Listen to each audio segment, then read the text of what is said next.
بسم الله الحمد لله والصلاة والسلام على رسول الله وعلى آله وصحبه ومن والاه رب اشرح لي صدري ويسر لي أمري واحلل عقدة من لساني يفقهوا قولي.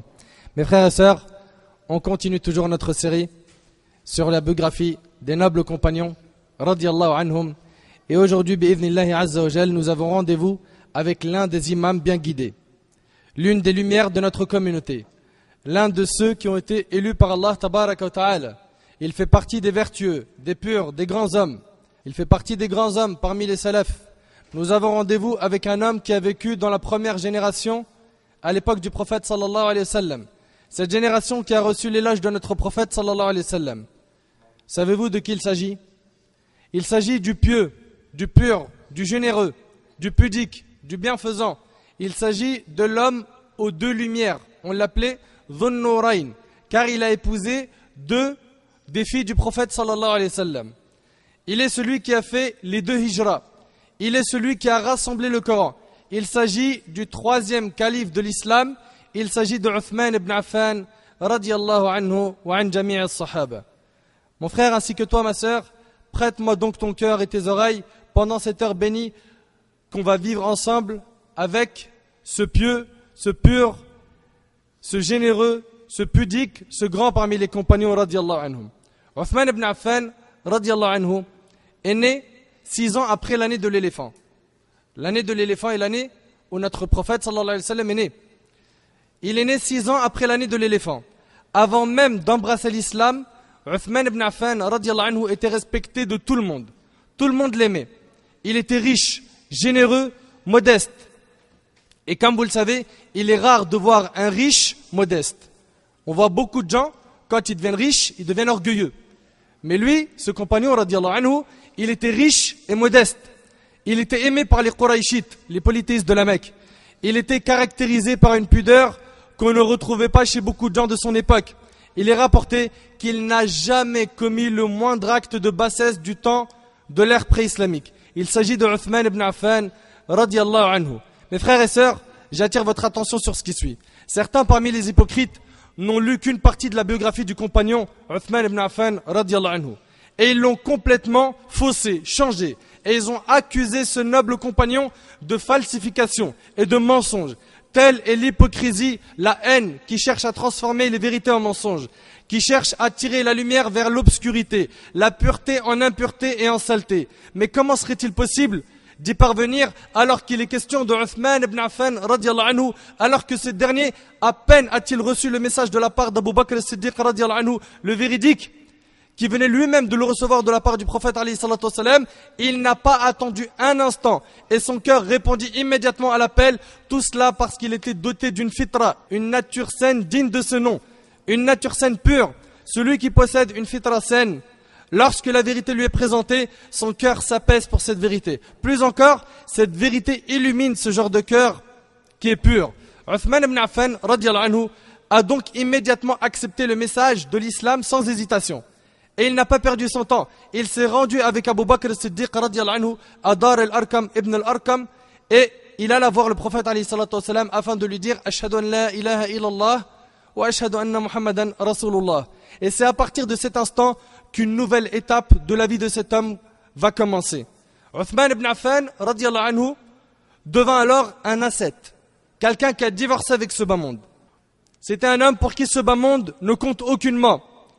Après Abu Bakr as-Siddiq radiyallahu anhu et Omar radiyallahu anhu, voyons donc ensemble qui était cet homme, qui était Uthman. Comme je vous l'ai dit, prêtez-moi vos cœurs avant vos oreilles et soyez attentifs à ce qui suit. Aïcha radiyallahu anha raconte: le prophète alayhi salatu wassalam était allongé chez moi. Sa cuisse ou son mollet était découverte. Je veux que tu imagines bien comme il faut la scène. Abu Bakr radiyallahu anhu demanda l'autorisation d'entrer. Un Nabi alayhi salatu wassalam l'autorisa à entrer et il resta comme il était. Un Nabi alayhi salatu wassalam, il est resté sur son état. Ça veut dire que sa cuisse ou son mollet était découverte. Clair? Puis par la suite, c'est Omar qui demande l'autorisation à entrer. Et un Nabi alayhi salatu wassalam, il l'a fait entrer et il est resté sur son état. Il discuta avec Omar, puis Omar sortit. Et ensuite, c'est Uthman qui demanda l'autorisation d'entrer. Et avant que le prophète alayhi salatu wassalam l'autorise à entrer, médite bien sur ces paroles en or que va prononcer Nabi alayhi salatu wassalam. Le prophète alayhi salatu wassalam s'assit et remit son habit afin de couvrir sa cuisse sous son mollet. Uthman entra et discuta. Après qu'il fut parti, Aïcha demanda au messager d'Allah: Abu Bakr est entré, tu n'as pas bougé, ni tu t'es soucié de ton état. Puis Omar est entré, et de même, tu n'as pas bougé et tu ne t'es fait aucun souci. Cependant, lorsque Uthman est entré, tu t'es assis et tu as remis ton habit. Pourquoi? Pourquoi ce comportement devant Uthman? Il, alayhi salatu wassalam, répondit: Ô Aïcha, ne devrais-je point être pudique envers un homme dont les anges eux-mêmes sont pudiques? Allahu Akbar. Les anges éprouvent de la pudeur quand ils voient Uthman ibn Affan. Imagine la scène. Ô Aïcha, ne devrais-je pas être pudique envers un homme dont les anges eux-mêmes sont pudiques? Et le hadith il est rapporté par Muslim. Après avoir écouté ce hadith, comment oser prononcer le moindre mensonge à l'égard de ce noble compagnon? Car hélas, un grand nombre, et je dirais même, et j'exagère pas, la majorité des chiites ont bien sali des livres avec leur encre en accusant Uthman ibn Affan radiyallahu anhu. Médite avec moi sur ces paroles, je répète, les paroles du véridique, les paroles du prophète sallallahu alayhi wa sallam qui ne prononce rien sous l'effet de la passion. Ne devrais-je point être pudique envers un homme envers lequel les anges eux-mêmes sont pudiques? Mais quel type de personne était Uthman pour que les anges d'Allah tabaraka wa ta'ala éprouvent de la pudeur à son égard? Je vous jure par Allah que je n'ai pas de mots qui permettent d'exprimer la grandeur de ce témoignage prononcé par un Nabi alayhi salatu wassalam envers ce noble compagnon duquel les anges d'Allah sont pudiques. Vous arrivez à imaginer un petit peu? On ne parle pas de n'importe qui. On parle d'Uthman ibn Affan. Les anges sont pudiques pour un être humain qu'Allah tabaraka wa ta'ala a créé. Comment était donc cet être humain? Comment se comportait ce pur, afin que les anges en soient pudiques? Il est aussi rapporté que lorsque Uthman radiyallahu anhu prenait un bain, et ça c'était après qu'il avait embrassé l'islam, quand il prenait un bain, il ne le faisait qu'en étant habillé par pudeur envers Allah. Ça c'était la pudeur de Uthman, cette pudeur qui a été perdue aujourd'hui au sein de notre communauté. Aujourd'hui de plus en plus de frères de notre communauté qui s'exhibent, naam qui s'exhibent. Il montre ses formes, il s'habille avec des vêtements serrés, on voit son derrière, on voit même des fois son sous-vêtement.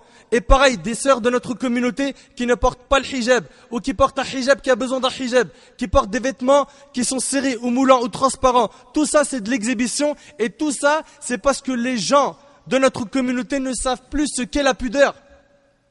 La pudeur qu'avait Uthman radiyallahu anhu et tous les compagnons radiyallahu anhum. Sachez mes frères et sœurs, que la vie du compagnon Uthman ibn Affan était complètement tracée et il est évident que la vie de chacun d'entre nous est également tracée.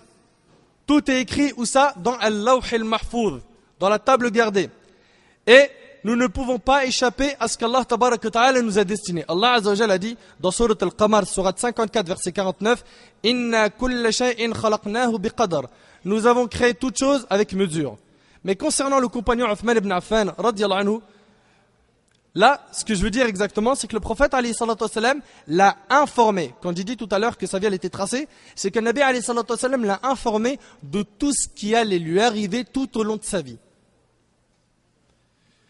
Il alayhi salatu wassalam l'informa qu'il allait mourir martyr et qu'il allait être éprouvé, et il l'a aussi informé de la grande fitna qu'il allait rencontrer.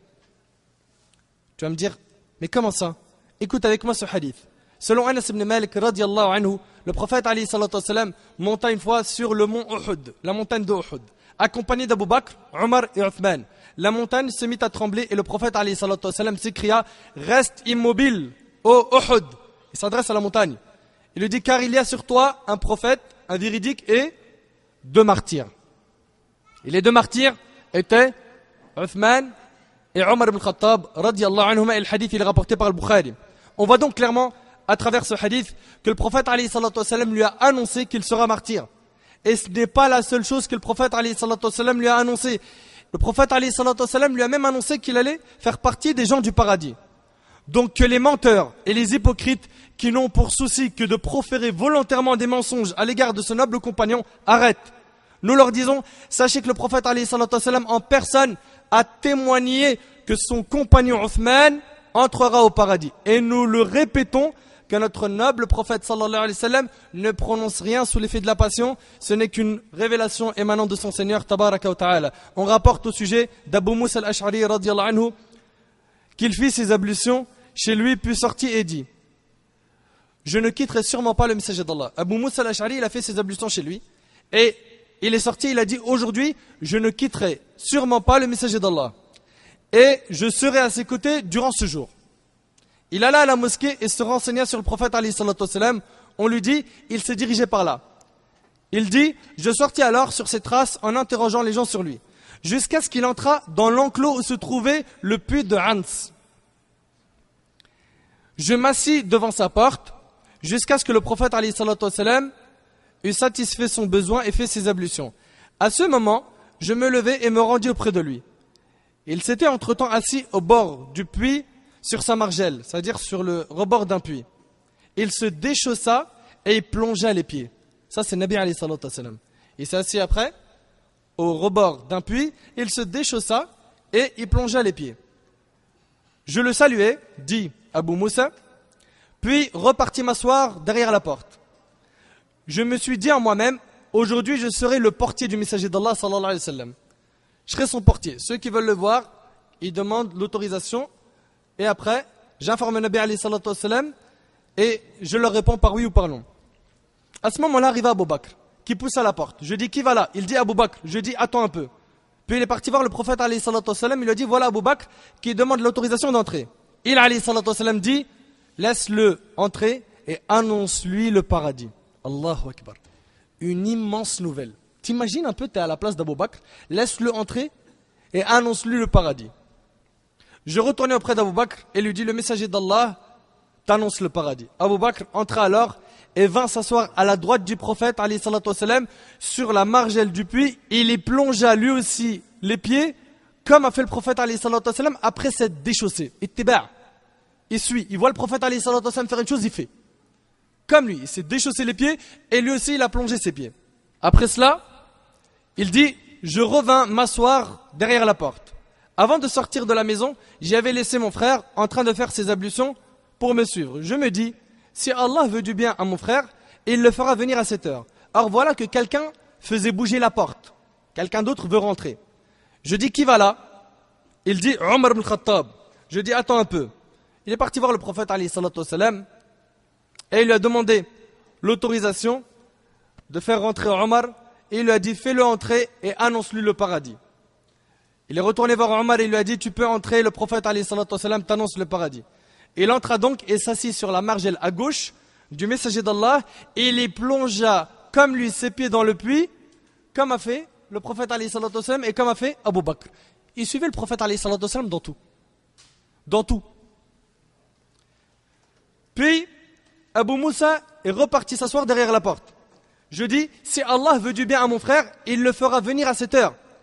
Juste à ce moment, quelqu'un fit bouger la porte. Je dis: qui va là? Il dit: Uthman ibn Affan. Je dis: attends un peu. Je partis l'annoncer au prophète alayhi salatu wassalam qui dit: laisse-le entrer et annonce-lui le paradis ainsi qu'une épreuve qui le touchera. Médite bien sur cette phrase. On va en avoir besoin, Inch'Allah, à la fin de la conférence. Ainsi qu'une épreuve qui le touchera. Je revins et dis: entre. Le messager d'Allah alayhi salatu wassalam t'annonce le paradis ainsi qu'une épreuve qui te touchera. Le hadith il est rapporté par Bukhari et Muslim. Et dans une autre version, Uthman dit: je patienterai Inch'Allah, et par Allah il a patienté. Et par Allah il a patienté. Donc le prophète alayhi salatu wassalam lui a annoncé qu'il allait mourir martyr et il lui a également annoncé le paradis ainsi qu'une lourde épreuve qui l'attendait. Et wallahi al-azim, l'épreuve que va goûter Uthman est très lourde et elle déchire le cœur. Et c'est ainsi qu'il fut. Il mourut martyr, étant donné que le prophète alayhi salatu wassalam ne dit que vrai. Il rencontra une lourde épreuve et il fait partie des gens du paradis. Avant que le prophète alayhi salatu wassalam n'émigre de la Mecque vers Médine, Uthman ibn Affan radiyallahu anhu émigra vers l'Abyssinie 2 fois, dont une fois avec la fille du prophète alayhi salatu wassalam. Par ailleurs, parmi les mérites de Uthman radiyallahu anhu, il faut savoir qu'il fut le seul parmi les compagnons à se marier avec 2 des filles du prophète alayhi salatu wassalam. Tu vas me dire: mais comment ça? Comment? Tu n'as pas le droit de te marier avec 2 sœurs. Comment il s'est marié avec les 2 filles du prophète alayhi salatu wassalam? Il s'est marié avec Ruqayya radiyallahu anha, une parmi les filles du prophète alayhi salatu wassalam. Après son décès, le prophète alayhi salatu wassalam le maria à Kalthoum. C'est Nabi alayhi salatu wassalam qui lui a donné la main d'Umm Kalthoum. De ce fait, il se faisait appeler l'homme aux deux lumières, Dhun Nourayn. Pourquoi? Parce qu'il était marié avec deux parmi les filles du prophète alayhi salatu wassalam. Et il est dit dans certaines versions que le prophète alayhi salatu wassalam lui a dit: Ya Uthman, si j'aurais une troisième fille à te donner en mariage, je te l'aurais donné. Mais Fatima, elle était déjà mariée, et la dernière des filles est Zainab, elle aussi, elle était déjà mariée. Abdullah ibn Omar radiallahu anhu me rapporte à ce sujet que son oncle lui a dit: tu sais pourquoi Uthman est surnommé Dhun Nourayn? Il répondit non. Il lui dit: personne ne s'est marié avec deux filles d'un prophète depuis la création d'Adam jusqu'à la fin des temps à part Uthman. C'est pour cela qu'il est surnommé Dhun Nourayn, c'est-à-dire l'homme aux deux lumières, et le hadith il est rapporté par le Bayhaqi. Avant que le prophète alayhi salatu wassalam n'émigre de la Mecque vers Médine, Uthman ibn Affan radiallahu anhu émigra vers l'Abyssinie 2 fois, dont une fois avec la fille du prophète sallallahu alayhi wa sallam. Et lorsque le prophète alayhi salatu wassalam émigra vers Médine, ses compagnons et lui-même sallallahu alayhi wa sallam rencontrèrent un problème inédit, un problème qu'ils n'avaient jamais rencontré auparavant, un problème qui était et qui restera très dangereux. Ce problème est la pénurie d'eau. La pénurie d'eau. Vous le savez très bien que l'eau c'est un moyen indispensable pour survivre, n'est-ce pas?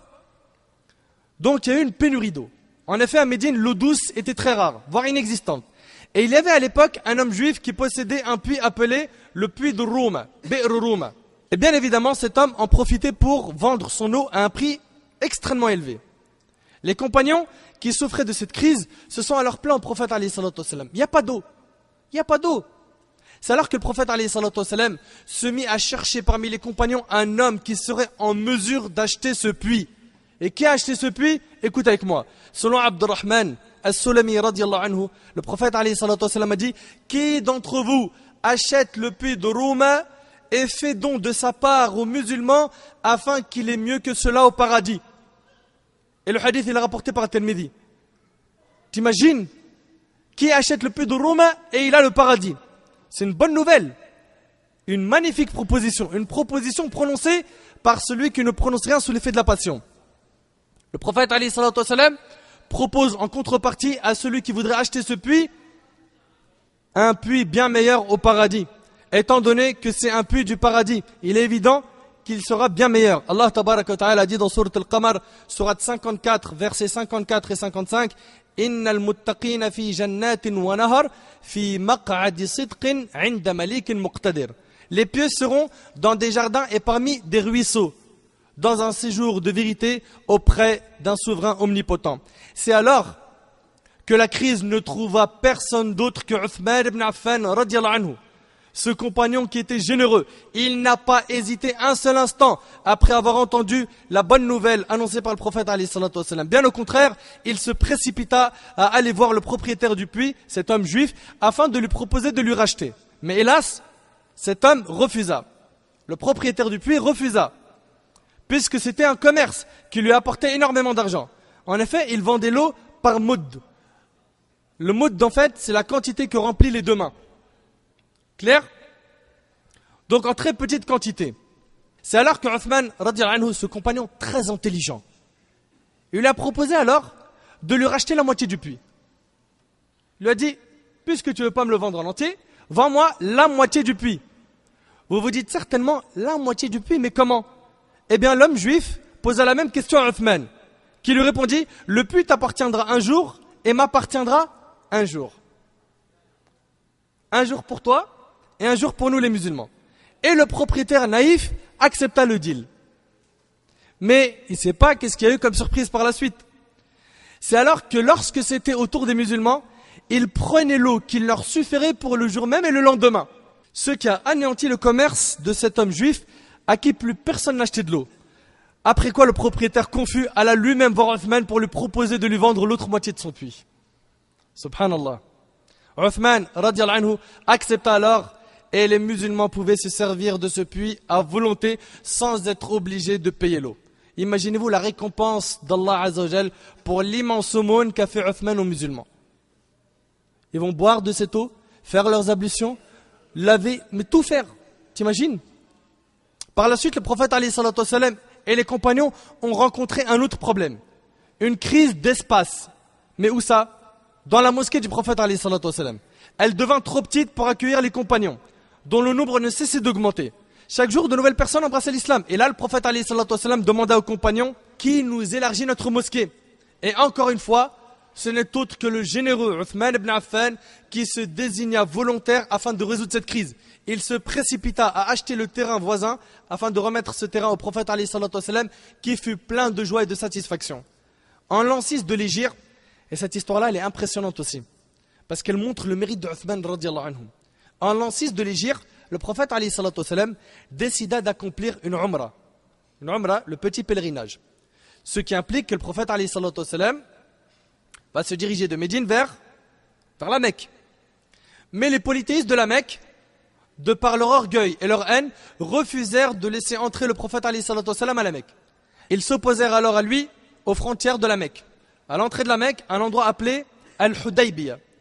Quraysh, les polythéistes de la Mecque, envoyèrent alors au prophète alayhi salatu wassalam plusieurs ambassadeurs afin de négocier avec le prophète alayhi salatu wassalam, tels que Suhayl ibn Amr, Urwa ibn Mas'ud et d'autres. Ceux-ci exposèrent au prophète alayhi salatu wassalam un certain nombre de conditions injustes que le prophète alayhi salatu wassalam accepta. Et on en a parlé de ça légèrement quand on a parlé du pacte d'Al-Hudaybiyah.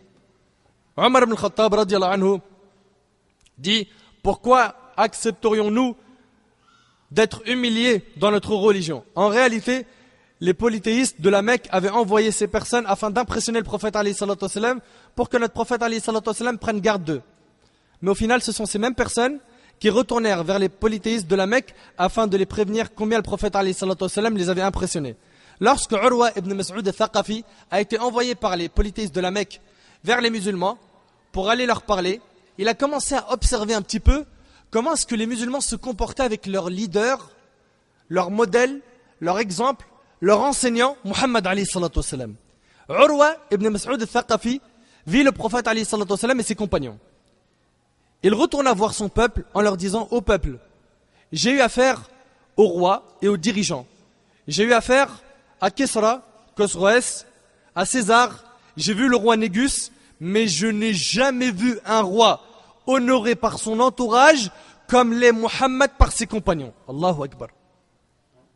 C'est impressionnant. Et j'attire votre attention, mes frères et sœurs, sur le fait que ce témoignage provient d'un ennemi. Et un tel témoignage provenant d'un ennemi ne peut être que vrai. C'est impressionnant. Urwa rapporta aux Qurayshites que lorsque le prophète alayhi salatu wassalam crachait, les compagnons se précipitaient pour rattraper ce crachat avant qu'il ne tombe par terre et se frottaient le visage avec. T'imagines? Et attention, ne pense surtout pas que le crachat du prophète alayhi salatu wassalam, il était comme le nôtre, il était béni. D'ailleurs, combien de fois il a utilisé sa salive pour guérir un parmi les compagnons par la permission d'Allah? Combien de fois? Plusieurs fois, et on le voit dans la sira. À peine il crachait, il se précipitait pour ramasser ce crachat qui ne tombe pas par terre. Quel roi fait ça et son peuple agit de cette manière? Qui parmi les rois voit son peuple courir derrière son crachat? Personne. Les compagnons radiyallahu anhum, ils étaient comme ça. Et qui rapporte ça? C'est Urwa ibn Mas'ud. Et le hadith, il est rapporté par le Bukhari. Et se frotter le visage avec. Et comme on le sait tous, la salive du prophète alayhi salatu wassalam était bénie. Et cet acte, les compagnons ne l'ont fait que le jour d'Al-Hudaybiyah.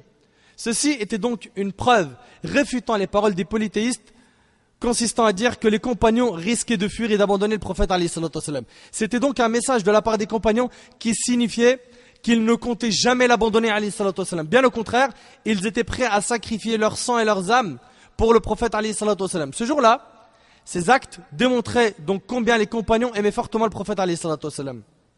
Ensuite, je veux que tu imagines, mon frère, ainsi que toi, ma sœur, que ces compagnons radiyallahu anhum, comme le rapporte Urwa, ils ne regardaient pas le Nabi alayhi salatu wassalam dans les yeux par respect pour lui.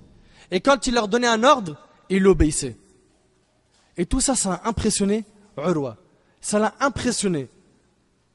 Tout cela, c'est pour montrer à quel point nos compagnons radiyallahu anhum ont aimé le Nabi alayhi salatu wassalam. Le prophète alayhi salatu wassalam souhaitait alors envoyer un ambassadeur messager à Quraysh, afin de leur expliquer qu'il n'était pas venu en tant que conquérant ou en tant que guerrier. Il voulait leur dire: si je viens à la Mecque, c'est pour faire une umrah. Je ne viens pas conquérir la Mecque, ni faire la guerre. Qu'il est là en tant que visiteur, provenant de Médine, respectueux du lieu saint, qu'est la Mecque. Le prophète alayhi salatu wassalam choisit alors pour cette mission un homme des Bani Khuza'a appelé Khurashu ibn Umayya al-Khuza'i. Le prophète alayhi salatu wassalam le désigna donc afin qu'il aille voir les polythéistes de la Mecque et qu'il les informe qu'il alayhi salatu wassalam n'était pas venu pour conquérir ni pour combattre, mais qu'il alayhi salatu wassalam voulait simplement accomplir une umrah, tout en respectant la maison sacrée de la Kaaba. Lorsque Quraysh entendit les paroles de cet homme, envoyé par le prophète alayhi salatu wassalam, ils tuèrent sa chamelle et ont même failli le tuer lui aussi. Et ça, c'était un crime de tuer un ambassadeur à l'époque. C'était un crime. Ensuite, le prophète alayhi salatu wassalam souhaita donc envoyer un autre homme afin de les informer du but pour lequel il alayhi salatu wassalam voulait se rendre à la Mecque. Le prophète alayhi salatu wassalam appela alors Omar ibn al-Khattab. Médite bien. On a vu ensemble qui était Omar. Il appelle Omar ibn al-Khattab radiyallahu anhu pour lui confier cette grande mission. C'est alors que Omar répondit: Ô messager d'Allah, aucun habitant de la Mecque ne peut m'en empêcher, et Quraysh connaît ma rudesse et mon hostilité à son égard. Mais laisse-moi te désigner un homme qui correspond plus que moi. Qui est donc cet homme qui correspond plus que Omar pour cette tâche, pour cette mission? Qui est cet homme qui mérite plus de prendre cette tâche que qui? Que Omar. Il s'agit du pieux, du généreux, du pudique de Uthman ibn Affan radiyallahu anhu. Le prophète alayhi salatu wassalam accepta et envoya alors Uthman ibn Affan. Et il a ordonné sallallahu alayhi wa sallam de se rendre chez les Qurayshites afin de leur informer que les compagnons étaient venus simplement pour faire quoi? Une umrah. Le prophète alayhi salatu wassalam avait même enfilé les vêtements de sacralisation, de ihram, et apporté la bête qu'il fallait sacrifier. Il avait prise avec lui de Médine à la Mecque. Le compagnon, Uthman radiyallahu anhu, se dirige alors vers la Mecque. Et pour lui, peu importe qu'il rentre mort ou vif, il avait pour objectif de transmettre le message du prophète alayhi salatu wassalam, comme le prophète alayhi salatu wassalam lui avait confié la tâche. Et en effet, une fois qu'il arrive à la Mecque, Abu Sufyan, Al-Abbas et toutes les autres personnalités importantes de Quraysh l'ont accueilli du meilleur accueil. Un grand accueil, noble et généreux, puisque Uthman était lui-même un homme de statut, un homme qui avait un rang, un homme charismatique, un homme digne, un homme d'excellence. Il était généreux, aussi bien lorsqu'il était musulman que lorsqu'il ne l'était pas. Quraysh écouta alors Uthman ibn Affan, qui les informa de la raison pour laquelle le prophète alayhi salatu wassalam voulait venir faire la umrah. Il les a convaincus au point où ils lui proposèrent même de venir tourner autour de la Kaaba s'il le souhaitait. Ils lui ont dit, si tu veux, vas-y, va faire tawaf autour de la Kaaba, tourne autour de la Kaaba. Mais Uthman ibn Affan répondit, écoute bien, je ne peux en aucun cas tourner autour de la Kaaba avant le messager d'Allah alayhi salatu wassalam. T'as vu le respect et le comportement? Quraysh se mit alors en colère et ils ont emprisonné Uthman. Et là, mon frère, il y a une grande tournure ici, dans l'histoire. Ils ont emprisonné Uthman. Et le prophète alayhi salatu wassalam a reçu une information qui était erronée, celle disant que Uthman avait été tué. C'est alors que les compagnons firent un serment d'allégeance au prophète alayhi salatu wassalam de les combattre jusqu'à la mort. Et Allah tabaraka wa ta'ala parle de ce serment d'allégeance dans Surat Al-Fath, Surat 48, verset 18. Allah tabaraka wa ta'ala dit: لَقَدْ رَضِيَ اللَّهُ عَنِ الْمُؤْمِنِينَ إِذْ يُبَايِعُونَكَ تَحْتَ الشَّجَرَةِ فعلم ما في قلوبهم فأنزل السكينة عليهم وأثابهم فتحا قريبا. Allah a très certainement agréé les croyants quand ils t'ont prêté le serment d'allégeance sous l'arbre. C'était pour défendre Uthman, c'était pour venger Uthman. Il a su ce qu'il y avait dans leur cœur et a fait descendre sur eux la quiétude et il les a récompensés par une victoire proche. Et Allah tabaraka wa ta'ala a dit dans Surat Al-Fath, Surat 48, verset 10, إن الذين يبايعونك إنما يبايعون الله يد الله فوق أيديهم. Ceux qui te prêtent serment d'allégeance ne font que prêter serment à Allah, la main d'Allah est au-dessus de leurs mains. Donc le prophète alayhi salatu wassalam appela les musulmans à lui prêter allégeance. C'est ce qu'ils firent sous un arbre dans un endroit qui s'appelle Ridwan. Les compagnons lui serrèrent la main à tour de rôle en lui jurant qu'ils ne déserteraient pas, qu'ils ne vont pas l'abandonner jusqu'à combattre. Puis le prophète alayhi salatu wassalam leva sa main droite. Écoute bien, il a levé sa main droite et dit: Uthman, a été envoyé pour servir Allah et son messager. Le prophète alayhi salatu wassalam, là, va prêter allégeance à la place de Uthman. Il a considéré que sa main gauche était celle de Uthman et il a placé sa main droite dans sa main gauche. Il a dit, Uthman a été envoyé pour servir Allah et son messager. Puis, il a placé sa main droite dans sa main gauche pour prêter allégeance lui-même à Uthman radiyallahu anhu qui était absent. Comme si Uthman était présent et que lui-même avait prêté allégeance. Puis les compagnons tendirent leurs mains pour lui prêter allégeance eux aussi. Anas radiyallahu anhu dit, et le hadith est rapporté par Tirmidhi avec une chaîne de transmission qui est valide, la main du prophète alayhi salatu wassalam, à la place de la propre main de Uthman, était bien meilleure que leurs mains pour eux-mêmes. C'est-à-dire que Uthman a dépassé tous les compagnons en mérite ce jour-là. Il a dépassé en mérite tous les compagnons ce jour-là. Mes frères et sœurs, ça c'était donc pour ce qui est de l'histoire de Bay'at al-Ridwan.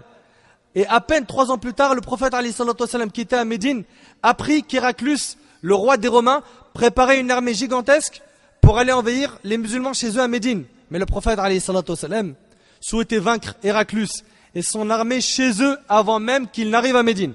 Et à cette époque, il faisait extrêmement chaud. Une chaleur insupportable et aveuglante. Le prophète alayhi salatu wassalam se mit alors à inciter les compagnons radiyallahu anhum à faire des dons afin de préparer l'armée. Car ils allaient faire face à une armée qui n'est pas n'importe laquelle, une armée très puissante. Ils n'avaient jamais vu à l'époque une armée aussi grande que celle d'Héraclius, aussi bien dans le nombre que dans la puissance. Le prophète alayhi salatu wassalam incita les compagnons à ce moment-là à faire des aumônes. Il a incité les compagnons à préparer Jayshul Usra, qu'on appelle l'armée de la dureté. Et encore une fois, ce fut Uthman ibn Affan radiyallahu anhu qui s'avança pour résoudre cette crise. Il apporta 1000 dinars d'or, ce qui était une somme très importante à l'époque. 1000 dinars d'or. Il les portait dans son vêtement, puis vint les vers au prophète alayhi salatu wassalam. Puis le prophète alayhi salatu wassalam a dit, écoute bien ces paroles, il a dit, les péchés de Uthman ne lui nuiront en rien à partir de ce jour. Les péchés de Uthman ne lui nuiront en rien à partir de ce jour. Et le hadith il est rapporté par Tirmidhi et d'autres. Et dans une autre version, que c'est rapporté par les mêmes Tirmidhi, dont Al-Hafidh a dit qu'elle a des shawahid qui la renforcent. Abdurrahman ibn Khabbab nous raconte les dépenses de Uthman en disant, j'étais présent au moment où le prophète alayhi salatu wassalam incitait les compagnons à financer l'armée de l'Usra, l'armée de la difficulté. Uthman ibn Affan se leva et dit, ô messager d'Allah, je me charge de fournir pour la cause d'Allah 100 chameaux équipés de leurs bas et leurs harnais, c'est-à-dire tout leur équipement. Puis le prophète alayhi salatu wassalam continua d'exhorter les compagnons qui fait des aumônes. Uthman ibn Affan se leva une deuxième fois en disant, ô messager d'Allah, je me charge de fournir pour la cause d'Allah 200 chameaux équipés de leurs bas et leurs harnais. C'est impressionnant. Tu sais ça veut dire quoi 200 chameaux? Un chameau à l'époque c'était pas n'importe qui l'achetait. C'était comme une voiture de luxe. C'était pas n'importe qui achetait un chameau. 200 chameaux. Puis le prophète alayhi salatu wassalam continua d'exhorter les compagnons. Uthman se leva une troisième fois en disant, ô messager d'Allah, je me charge de fournir pour la cause d'Allah 300 chameaux équipés de leurs bas et de leurs harnais. Alors, raconte le compagnon Abdurrahman ibn Khabbab, je vis le prophète alayhi salatu wassalam descendre du mimbar en disant, Uthman n'a rien à craindre de ses péchés après cela. Uthman n'a rien à craindre après cela. T'imagines un petit peu? C'est le témoignage du prophète alayhi salatu wassalam. Pour qui? Pour Uthman ibn Affan. Par Allah, si c'était la seule nouvelle annoncée à Uthman, elle lui aurait suffi en honneur et en fierté. Elle est immense. Uthman n'a rien à craindre de ses péchés après cela. Uthman n'a rien à craindre de ses péchés après cela. Uthman, radiyallahu anhu, n'était pas seulement un généreux, mais c'était un adorateur sincère. Il veillait la nuit entière et clôturait la lecture du Coran. Uthman, qui savourait cette adoration qui est la prière nocturne, en arrivait à s'oublier jusqu'à clôturer la lecture de tout le Coran en une seule nuit. T'imagines? Clôturer la lecture du Coran en une seule nuit. Ainsi était Uthman. D'ailleurs, Allah tabaraka wa ta'ala a dit dans Sourate Az-Zumar, Surah 39, verset 9, Amman huwa qanitun ana al-layli sajidan wa qa'ima yahdharu al-akhira wa yarju rahmata rabbih. قل هل يستوي الذين يعلمون والذين لا يعلمون إنما يتذكر أولو الألباب. est-ce que celui qui, aux heures de la nuit, reste en dévotion, prosterné et debout? Médite bien sur ce verset. Est-ce que celui qui, aux heures de la nuit, reste en dévotion, prosterné et debout, prenant garde à l'au-delà et espérant la miséricorde de son Seigneur, dit, sont-ils égaux, ceux qui savent et ceux qui ne savent pas? Seuls les doués d'intelligence se rappellent. Abdullah ibn Omar a dit au sujet de ce verset concerne Othman. Écoute le verset, encore une fois. Est-ce que celui qui, aux heures de la nuit, reste en dévotion, prosterné et debout, prenant garde à l'au-delà et espérant la miséricorde de son Seigneur? C'est Othman, radiyallahu anhu. Othman disait, par Allah, si nos cœurs étaient purs, ils ne se lasseraient pas du rappel d'Allah. Wallahi al-azim, cette phrase, si seulement on pouvait se la répéter tout le temps. Si nos cœurs étaient purs, ils ne se lasseraient pas du rappel d'Allah. Aujourd'hui, si on en est arrivé à un stade où certains ne supportent pas d'écouter des rappels, ou quand tu fais un dars qui dure plus de 20 minutes, ils commencent à dire « Oh, c'est trop long, j'en peux plus, j'étouffe, j'arrive pas, etc. » Mais c'est parce que nos cœurs sont devenus durs. Si nos cœurs étaient purs, ils ne se lasseraient pas des paroles d'Allah. Pourquoi? Parce que c'est la recharge du iman. C'est notre oxygène. C'est avec ça qu'on s'alimente. C'est avec ça que nous on se nourrit. Avec les paroles d'Allah et du prophète alayhi salatu wassalam. Comme vous le savez, je l'ai dit, je l'ai répété plusieurs fois, le corps humain est composé de deux choses. Un corps qui se nourrit de la nourriture et une âme qui se nourrit avec les paroles d'Allah et du prophète alayhi salatu wassalam. La question est la suivante. Est-ce qu'on nourrit notre âme, oui ou non? Est-ce qu'on la nourrit par des rappels? Oui, mais j'ai pas le temps. Tu sais, ici à la rigueur à Médine, j'arrive à trouver le temps, mais en France, dès que je rentre en France, mon frère, le travail, le boulot, etc., etc. Et après, tu crois qu'on ne travaille pas tous? Tu crois qu'on est tous au chômage? Tu crois qu'on est tous payés pour adorer Allah Azza wa Jal? Non! C'est pour ça que tu dois faire la part des choses. Tu te dois de recharger ton iman, d'écouter des rappels. C'est hyper important, wallahi al-azim. Et peu importe le niveau de sens que tu as besoin de rappel. Le rappel profite aux croyants, comme a dit Allah subhanahu wa ta'ala. Uthman disait, et ça fait partie des paroles très lourdes qu'il a prononcées, radiyallahu anhu, par Allah, si nos cœurs étaient purs, ils ne se lasseraient pas du rappel d'Allah. C'est une réalité. Nos cœurs ne sont pas purs. On est incapable aujourd'hui d'écouter des rappels. On trouve ça lourd, pesant. Othman a été celui, radiyallahu anhu, qui a été généreux, qui a été pieux, qui aimait prier la nuit, qui avait un attachement particulier avec le Coran. Othman a même été celui qui a compilé le Coran en un seul livre. Le Coran, la parole d'Allah Azza wa Jal, a été apprise par cœur par les compagnons, radiyallahu anhum. Et ils l'ont écrit pendant que le prophète alayhi salatu wassalam était en vie. Et c'est à l'époque de Othman, troisième calife des musulmans, que le Coran a été compilé en un seul livre. Cela a été fait en comparant ce qui était écrit à ce qui était appris. Et ils ont trouvé la même chose entre l'écrit et le mémorisé. Et le Coran que nous avons est le même que celui que Uthman radiyallahu anhu avait compilé sans rajout ni diminution.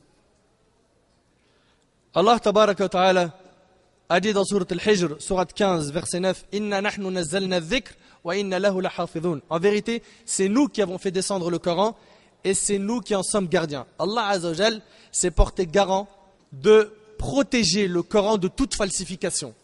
Et ses compagnons ont été la cause de la préservation. Radiyallahu anhum. Mes frères et sœurs, le prophète alayhi salatu wassalam est mort en étant satisfait de Uthman ibn Affan radiyallahu anhu. Et après la mort du prophète alayhi salatu wassalam, c'est Abu Bakr as-Siddiq radiyallahu anhu qui fut chargé du califat. Donc qui gouvernait les musulmans. Et ce calife était lié à Uthman, d'un lien fraternel extrêmement fort. Puis à son tour, Abu Bakr as-Siddiq radiyallahu anhu décéda en étant satisfait de Uthman. Suite à quoi ce fut Omar ibn Khattab radiyallahu anhu qui fut nommé calife des musulmans. Il était lui aussi très fortement lié à Uthman ibn Affan. Puis à son tour, Omar décéda en étant satisfait de Uthman. Plus encore, Omar le nomma parmi les 6 qui pourraient lui succéder au califat.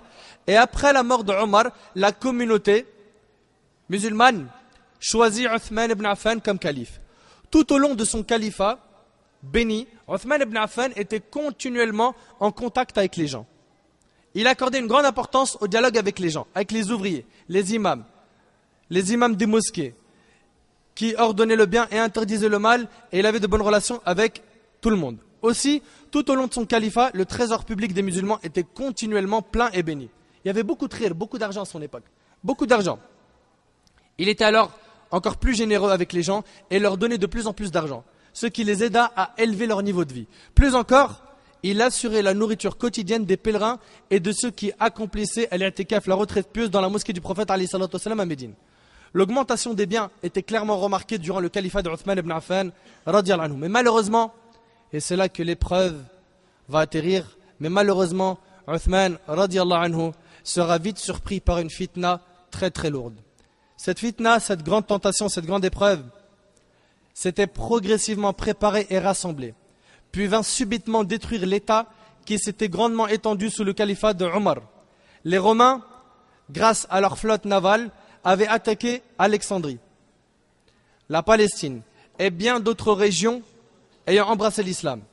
Et ceci était dû au meurtre du calife Omar, qu'ils craignaient tant. Ils en ont alors profité et voulaient conquérir l'État musulman de tous les côtés afin d'y mettre fin.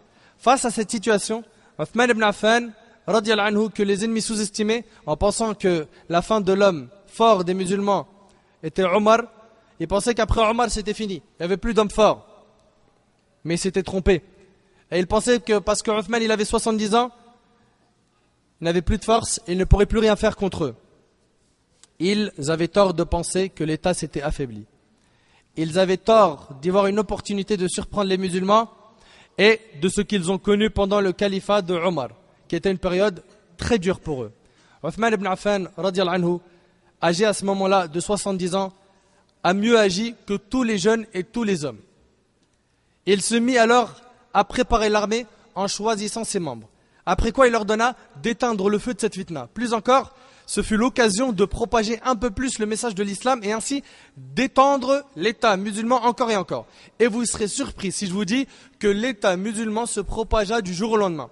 Et le plus impressionnant est que l'islam se propagea même au-delà des lieux où cette fitna s'était enclenchée.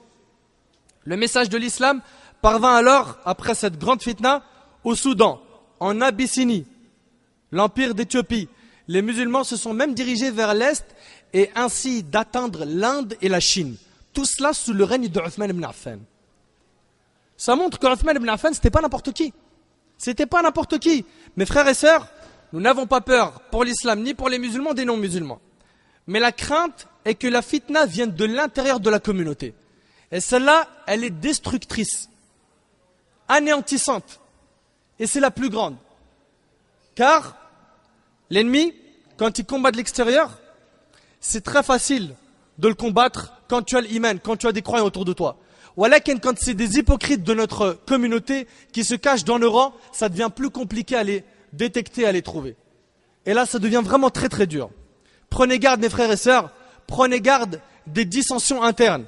Les ennemis de l'islam ne veulent que cela. Les ennemis de l'islam se réjouissent et se félicitent en nous voyant autodéchirés, en voyant que certains musulmans mettent en garde contre certains musulmans, que certains musulmans disent sur d'autres, lui c'est un innovateur, lui fait attention, lui il a fait des erreurs, lui ne l'écoute pas. Ils se réjouissent quand ils nous voient comme ça, se déchirer entre nous.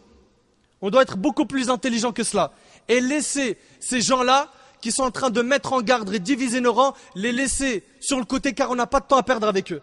On n'a pas de temps à perdre avec eux, on a beaucoup à construire. Et eux, ils ne sont là que pour détruire les rangs, hélas. Et beaucoup d'entre eux le font au nom de l'islam. Et on vous met en garde contre ces gens-là. On vous met en garde contre ce fléau. De venir au nom de l'islam, séparer les rangs des gens qui sont dans la sunna, des gens qui suivent le manhaj des salafs. Et ils le font, hélas, en utilisant des arguments religieux qui eux-mêmes n'ont pas compris. Et je vous le dis, je le répète, les ennemis de l'islam souhaitent que l'arbre soit coupé par l'une de ses branches. Méditez bien sur ces paroles.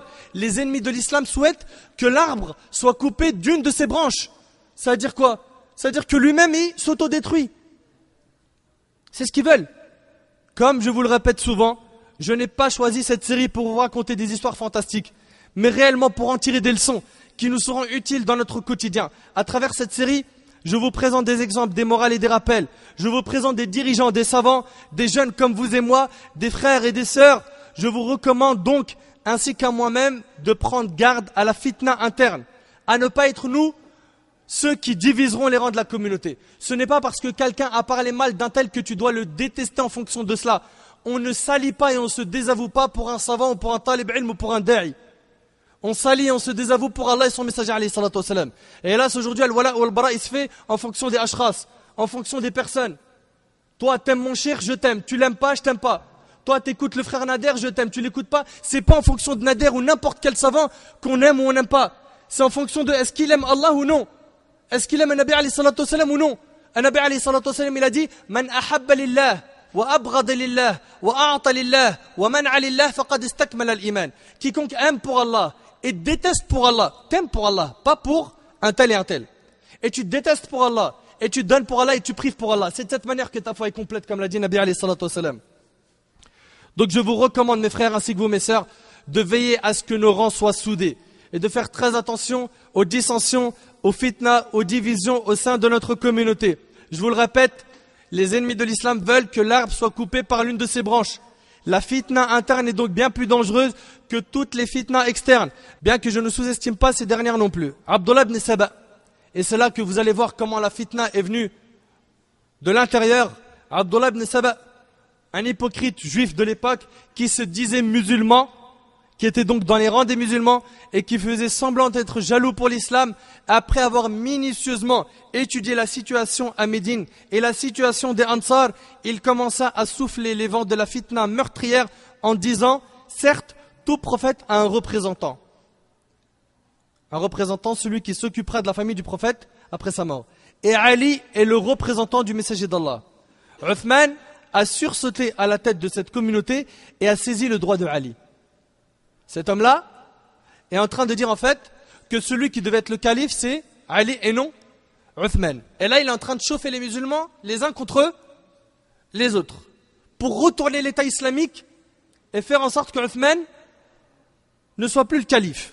Et donc il en a trouvé quelques-uns qui s'étaient fait avoir par cette fitna qui existait et qui existe encore aujourd'hui. Des gens au cœur malade qui furent touchés par ces paroles destructrices. En effet, il promit à Abdullah ibn Saba d'appliquer ce qu'ils avaient entendu. Cet homme leur recommanda alors de commencer par ordonner le bien et interdire le mal, puis de se retourner contre leurs dirigeants en disant que Ali, radiyallahu anhu, est le représentant du messager d'Allah. Et il faut savoir que les chiites sont nés de là, de Abdullah ibn Saba, cet hypocrite. Écoutez bien. Il leur a dit, on va ordonner le bien et interdire le mal, puis on va se retourner contre le dirigeant en disant que Ali est le représentant du messager d'Allah alayhi salatu wassalam, et qu'il fallait lui rendre le droit que lui avait saisi Uthman. Ils s'engagèrent alors à renverser Uthman ou à le tuer. Et ils décidèrent de se réunir à Médine. Écoutez bien l'histoire parce que wallah elle fait très mal au cœur. La fin elle est vraiment très triste. Lorsque Uthman radiyallahu anhu fut informé de l'intention de ces hypocrites, ces vicieux, ces criminels, il envoya 2 hommes de la tribu des Bani Makhzoum afin d'obtenir plus d'informations au sujet de ces gens-là. C'est alors que les 2 hommes retournèrent informer Uthman qu'ils étaient effectivement sortis avec l'intention de le renverser ou de le tuer. Lorsqu'ils arrivèrent à Médine, Uthman ibn Affan les captura et rassembla les compagnons à la mosquée du prophète alayhi salatu wassalam. Il a exposé ces gens au public, s'appuyant sur le témoignage des 2 hommes des Bani Makhzoum qui confirmaient les paroles de Uthman radiyallahu anhu. Les compagnons furent unanimes à demander au calife de les tuer. Ils ont dit tue-les. Mais n'oubliez pas que Uthman radiyallahu anhu était pudique, généreux. Et il leur dit alors, nous allons plutôt leur exposer leur tort, leur montrer que ce qu'ils ont fait c'est mal, leur pardonner, tourner la page, et nous ne tuerons personne, sauf s'il commet une erreur qui mérite l'application d'un hadd, d'une peine, ou qu'il montre une mécréance claire, un apostat. Puis Uthman radiyallahu anhu poursuivit en disant, que me reprochez-vous? Ils répondirent, nous te reprochons d'avoir été à l'encontre de la sunna du messager d'Allah et de ses 2 compagnons, Abu Bakr et Omar. Tu as accompli la prière sans la raccourcir à Mina. Uthman radiyallahu anhu leur répondit alors, je suis arrivé dans une ville où s'y trouvait ma famille. C'est pour cela que je n'ai pas raccourci la prière. Et dans une version d'Ibn Jarir, un bédouin se leva pendant la période du pèlerinage et dit, ô prince des croyants, depuis que je t'ai vu raccourcir la prière, je le fais toujours jusqu'à ce jour. Et dans la version d'Al-Bayhaqi, lorsque Uthman radiyallahu anhu termina la prière à Mina, il dit, sachez que raccourcir la prière est la sunna de votre prophète et ses 2 compagnons. Mais j'ai peur que certains n'accomplissent pas la sunna, et c'est ce qui s'est produit. Certains bédouins sont restés 1 an à prier en raccourcissant. C'est pour ça que lui, il n'a pas voulu raccourcir à Mina, de peur que les gens raccourcissent tout le temps. Certains bédouins, quand ils ont vu ça, ils ont eux raccourci la prière 1 an, Dhuhr, Asr et Isha, car ils avaient vu Uthman raccourcir la prière. Ils n'ont pas compris que c'était simplement pendant le Hajj à Mina qu'on raccourcissait la prière. C'est pour ça qu'Uthman, il n'a pas raccourci la prière à Mina. Il avait donc une raison. Et c'était un ijtihad de sa part. C'était donc un effort de réflexion de sa part. Et d'ailleurs, Abdullah ibn Mas'ud radiyallahu anhu ne l'a pas contredit.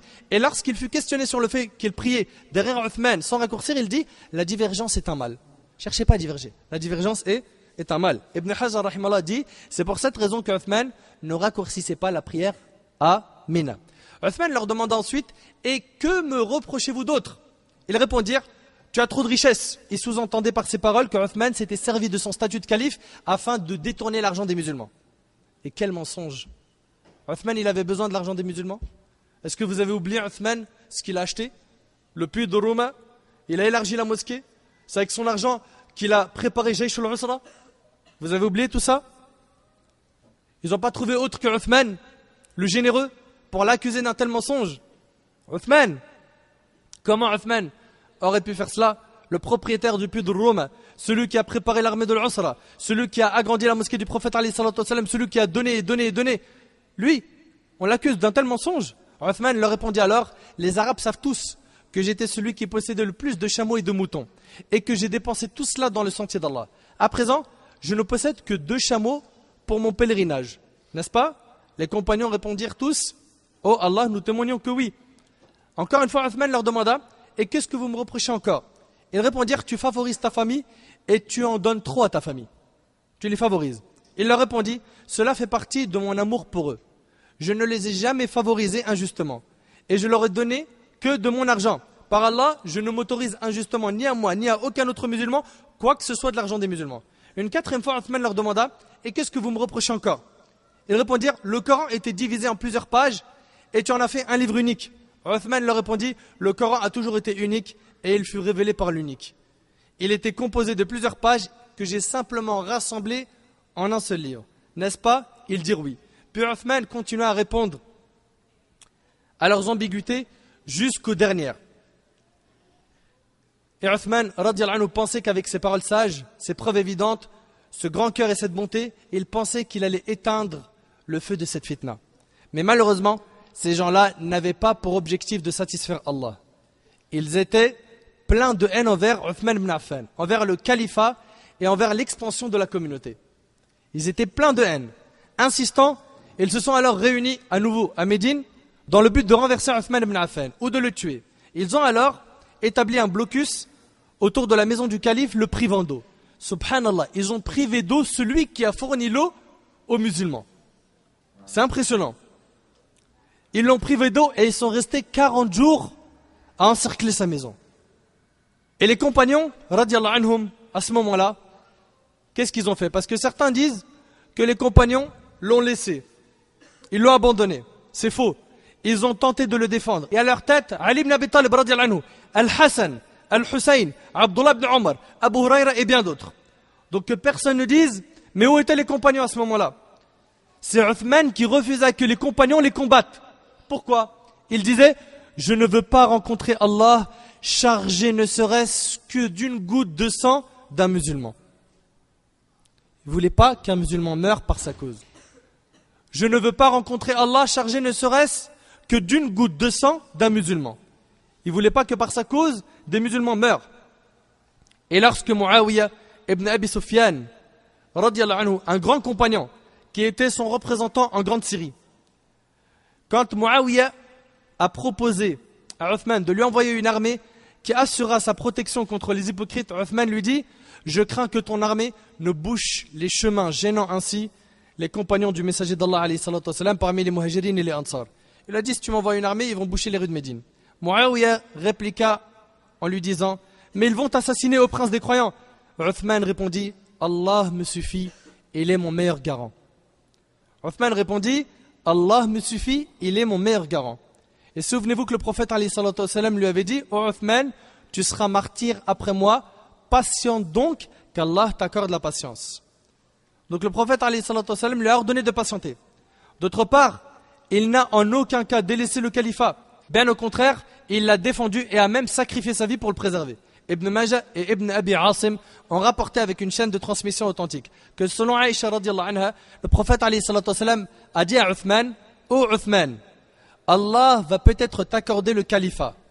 Dans le cas où il désire t'enlever le califat, ne cède pas. Ne cède pas. » on voit à travers ce hadith que le prophète alayhi salatu wassalam a ordonné à Uthman de ne pas délaisser le califat. Puis le prophète alayhi salatu wassalam lui a dit: ô Uthman, tu seras éprouvé après moi, ne combats pas. Ne combats pas. Donc il ne fait que d'obéir aux ordres du prophète alayhi salatu wassalam. Ne combat pas. Et à travers ce troisième hadith, on voit que le prophète alayhi salatu wassalam lui a ordonné de ne pas combattre. Mes frères et sœurs, je témoigne en toute conviction, en disant haut et fort, que tous les compagnons du prophète alayhi salatu wassalam sont totalement innocents du sang du Uthman. Ils sont innocents du sang de Uthman ibn Affan. Et par Allah, il n'y a pas le moindre compagnon qui a contribué de près ou de loin à ce meurtre. Pour pas que certains viennent vous plonger dans vos cervelles des mauvaises idées en vous disant: c'est les compagnons qui ont comploté, ou il y en a certains parmi eux qui ont cherché à tuer Uthman. C'est faux, c'est un mensonge. Et un soir, alors que ces criminels encerclaient la demeure de Uthman ibn Affan, radiyallahu anhu, ce dernier vit en rêve le prophète alayhi salatu wassalam, ainsi qu'Abu Bakr et Omar, qui lui ont dit: patiente, tu rompras ton jeûne avec nous demain. Allahu Akbar. Patiente, tu rompras ton jeûne demain avec nous. Ça explique beaucoup de choses. Ça y est, c'était la fin. Et c'est rapporté par l'imam Ahmad. En se réveillant le lendemain, alors qu'il jeûnait, il ouvrit la porte de chez lui. Il sortit en étant impatient de rompre son jeûne avec son bien-aimé Mohammed alayhi salatu wassalam, ainsi que ses deux meilleurs compagnons, As-Siddiq, le véridique, et Al-Farouq, le discernateur, Abu Bakr et Omar, radiyallahu anhuma. À peine il sortit de chez lui que ces criminels lui surgirent dessus d'un coup et ils l'ont poignardé pendant qu'il lisait Al-Qur'an. Il est mort avec le Qur'an entre les mains. Al-Ghathiqi le poignarda et frappa le Coran de son pied. Et le Coran atterrit de nouveau sur la cuisse de Uthman radiyallahu anhu avant que son sang ne coule sur le Coran. Tout comme les veines de Uthman radiyallahu anhu s'étaient imprégnées des versets du Coran. Dans le Musnad de l'imam Ahmad, rahimahullah, avec une chaîne de transmission valide, selon Amra bint Arta, il dit, écoute bien, j'étais avec la mère des croyants Aïcha. Et lorsque nous sommes revenus à Médine, après que Uthman avait été tué, nous avons regardé dans le Coran dans lequel il lisait et nous avons constaté que la première goutte de sang de Uthman tomba sur le verset où Allah Azza wa Jal dit dans Surat Al-Baqarah, Surat 2, verset 137, فَسَيَكْفِيَكَهُمُ اللَّهُ وَهُوَ السَّمِيعُ الْعَلِيمُ. Alors, Allah te suffira contre eux, il est l'audient, l'omniscient. Écoute bien, la première goutte de sang de Uthman est tombée sur ce verset. Alors Allah te suffira contre eux. Allah te suffira contre eux. Amr dit, par Allah, il n'y a pas un homme parmi eux qui est mort naturellement. Ils ont tous eu des morts qui sont très dures. Un parmi eux l'avait poignardé à 9 reprises. Et ce dernier dit, j'ai poignardé Uthman 3 fois pour Allah. Écoute un peu. 3 fois pour Allah et 6 fois pour une chose que j'avais dans mon cœur. Et si ce menteur avait été véridique, il aurait dit, j'ai poignardé Uthman 9 fois pour une chose que j'avais dans mon cœur. Comment est-ce qu'il peut le poignarder pour Allah? Comment poignarder Uthman et dire, je l'ai poignardé pour Allah? Comment? Vous voyez jusqu'où peut amener une fitna? Il se peut qu'à cause d'une fitna, du sang soit déversé. Et nous disons à ceux qui déversent du sang au nom de l'islam, que l'islam est innocent de vos prétextes. L'islam n'est en aucun cas venu dans le but de déverser du sang. Et c'est ainsi que Uthman, radiyallahu anhu, est mort pendant le mois de Dhul Hijjah, en l'an 35 de l'Hégire. Il avait à ce moment-là 82 ans. Sa période de califat dura 12 ans. Les criminels l'ont empêché d'être enterré au cimetière d'Al-Baqi' aux côtés des musulmans, wala hawla wala quwwata illa billah. Mais malgré la volonté de ces hypocrites, après l'agrandissement du Baqi', la tombe de Uthman de nos jours est à l'intérieur du Baqi'. Subhanallah. Et pour terminer, il ne nous reste plus qu'à dire, Ya Allah, fais miséricorde et accepte les œuvres de ce noble compagnon qui est Uthman ibn Affan, radiyallahu anhu. Et nous prenons Allah pour témoin que nous nous rapprochons d'Allah par l'amour que l'on a pour Uthman ibn Affan et tous les autres compagnons, radiyallahu anhum. Qu'Allah tabaraka wa ta'ala accepte nos œuvres et nous rassemble au paradis aux côtés de Uthman ibn Affan, radiyallahu anhu, ainsi que le prophète alayhi salatu wassalam. Et remarquez que les compagnons ont tous subi des tortures, des persécutions, et ils ont goûté à des sévices.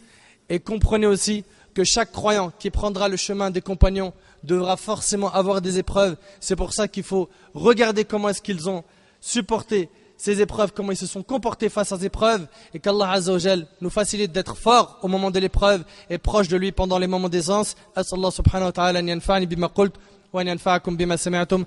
Hadha wallahu a'lam. Subhanaka Allahumma bihamdik. Ashhadu an la ilaha illa anta astaghfiruka wa atubu ilayk.